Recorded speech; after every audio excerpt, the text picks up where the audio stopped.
इस वीडियो में हम लोग देखने वाले हैं घातांक के इस नियम का प्रूवेंस।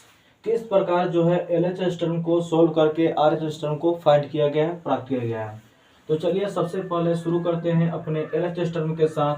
एलएचएस टर्म चूंकि यहाँ पर दिया हुआ है a के पावर m है और whole to the power n है, तो इसको a to the power m whole to the power n कहने से मतलब है कि a के पावर m यह टर्म जो है n बार गुना के रूप में लिखा हुआ रहेगा। तो इसको अगर एक्सपेंड करें तो a के पावर m गुने a के पावर m और इस तरह से गुना में n टाइम्स लिखा जाएगा, n बार लिखा जाना है। तो घातांक के रूल के हिसाब से अगर गुना में बेस सेम हो तो उसके पावर को जोड़ने का काम करते हैं। अगर उस रूल को यहाँ पर अप्लाई किया जाए तो a के घात m प्लस m इस तरह से जो होंगे वो जुड़ते चले जाएंगे।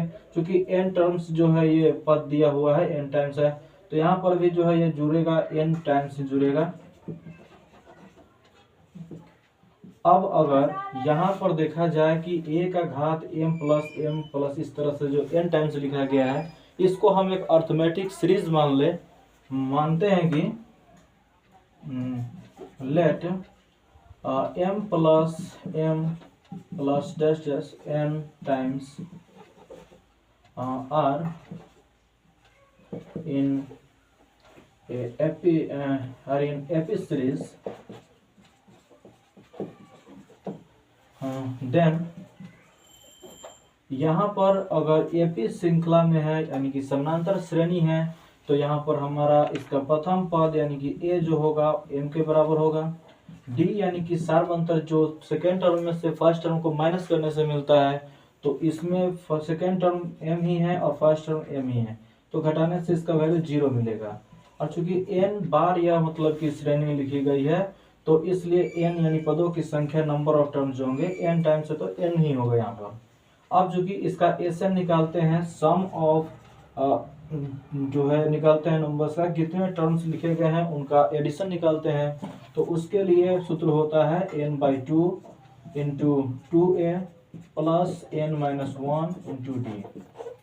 सूत्र को अप्लाई करते हैं n/2 इंटू 2a, तो 2 और a हमारा चूंकि जो है a के जगह पर कितना है m है, तो यहाँ पर 2m हो जाएगा प्लस n-1 इंटू d जो है 0 है, तो 0 रख देते हैं।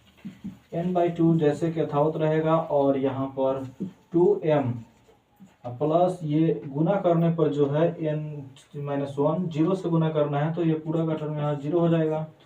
टोटल करने पर n/2 इंटू ये 2m प्राप्त होता है, 2 से 2 कैंसिल हो जाएगा, तो अंत में जो रिजल्ट आएगा n गुने m मिल रहा है। क्योंकि ये वाला जो एलएचएस टर्म था यहाँ पर अगर हमने विराम दिया था और इसको अगर हम मान लेते हैं फर्स्ट इक्वेशन का रूप देते हैं, तो यहाँ से समीकरण फर्स्ट के अनुसार चलते हैं, तो हमारा एलएचएस टर्म अभी तक जो मिला हुआ है वो a के पावर जो है m प्लस m इस तरह से n टाइम्स लिखा हुआ है ना, n टाइम्स। तो ये जो है एक श्रेणी बन गई है और इसको जो है एसन करके यहाँ पर लिखना है कि क्या होगा। तो a और इसका टोटल जो है उसको हम लोग एस एन से डिनोट किए हैं, जो कि एस एन यहाँ पर है ना, सम है, टोटल नंबर्स का सम है। जितने बार ये लिखा गया है उस पदों का योगफल है पूरा, तो श्रेणी का योगफल इसका घात होगा। और a के पावर एस एन के जगह पर यहाँ पर पुट करते हैं n गुने m, तो n गुने m रख देने से हमको आरएचएस टर्म मिल जाता है। तो इस तरह से साबित होता है कि a to the power m हो whole to the power n, तो इसके पावर को मल्टीप्लाई कर देने से इसका प्रूवेंस यानी कि a के पावर m गुने n ये साबित हो जाता है।